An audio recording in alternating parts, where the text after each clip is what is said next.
Welcome back to Pitso on SABC Lehae. Women traditional healers in Kimberley in the Northern Cape say they now feel unsafe to consult male patients. This after one of them was raped allegedly by a client last month. The woman allegedly went to the man's home to perform a ritual when he accosted her before raping her. We are now joined via Zoom by Dr. SB. Dr. SB, Dr. Oscar SB. I beg your pardon. Welcome to Pitso on SABC Lehae. Are these incidents prevalent amongst female traditional healers?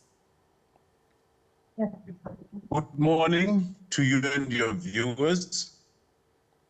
Regrettably, yes, but not an extremely high scale. We've heard of these, and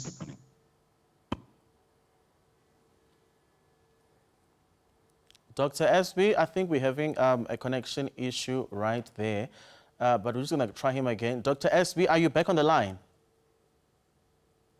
yes, can you hear me? Yes, please let's go back to the first question. Are these incidents prevalent where traditional healers are being, assaulted or being raped?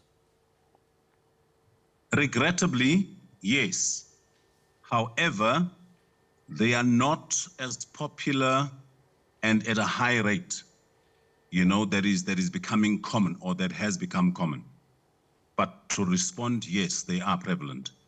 So is there a way to screen clients before you help them?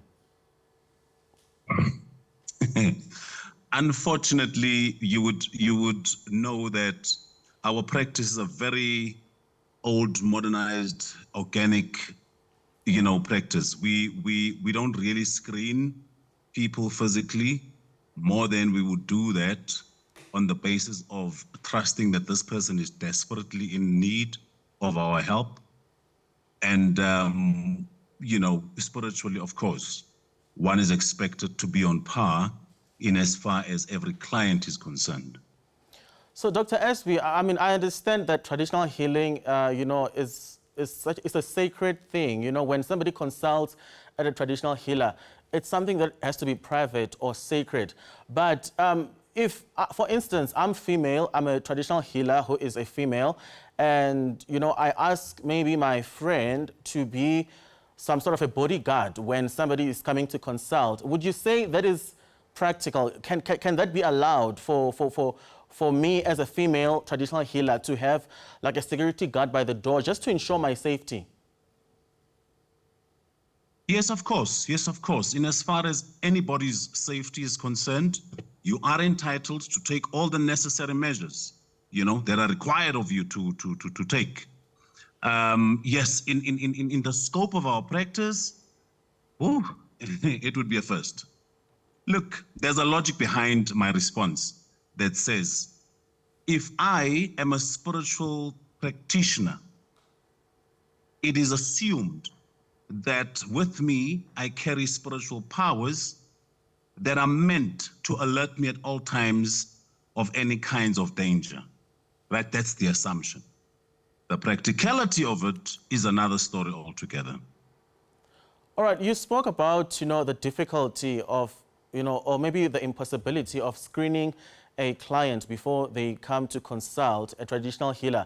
But perhaps, are there any precautionary measures that traditional healers can look into to ensure that they are safe before a client comes to their space, or maybe when they are going to do a ritual at a client's place? There are lots of measures that we are expected to take when taking in or allowing a client into your practicing space. Equally so when you go out to a client's premises. However, like I'm saying, I'm actually failing to understand how such a practice of great sanctity can reach this level of being undermined, I am lost. I don't want to lie to you. And I don't want to be pointing fingers at other entities, parties, or persons. But, Yes, of course. As a practitioner, you will always have the responsibility of taking care of your own safety. That's just unfortunate part of our responsibility. So going back to this incident wherein a female traditional healer was raped, you know, in your observation, or maybe talking to other traditional healers who happen to be female, has this created or instilled fear amongst them? Extremely, extremely. I've got to be upright with you. All right. There are also incidents of traditional healers victimized. This has created an uproar. Okay, Dr. SB, Can you hear me? Yeah, I think I lost you there. Please, let's go back to the last question I asked. Please just start from the beginning because there was a bit of a disconnection there. Yeah, I have to apologize. My phone is inundated with calls. I'm saying that most certainly this incident has created an uproar, especially for female practitioners who feel extremely unsafe. All right, so we've heard of incidents. To such an extent that... Okay. Yes, can you hear me? I can hear you, but there's a bit of, it's always disconnecting, but I think let's move on to the next question. Yeah, it's the calls that are keeping on coming in. I have to apologize for that.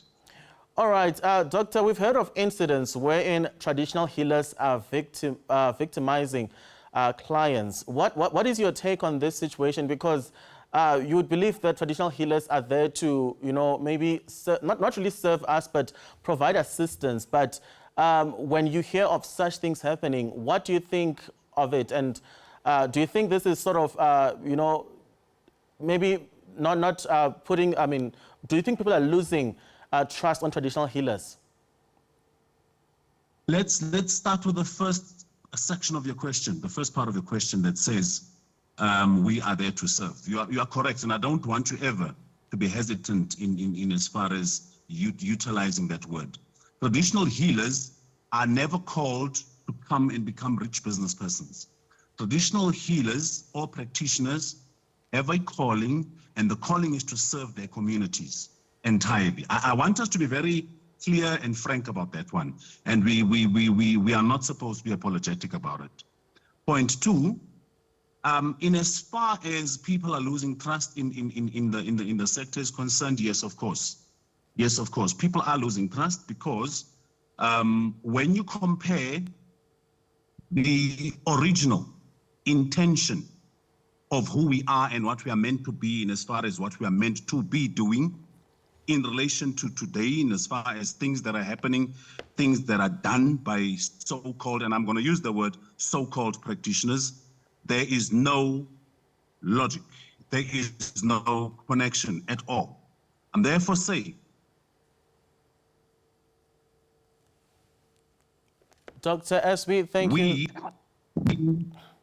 Unfortunately, we have to wrap there because we're struggling to hear you due to the connection of the line.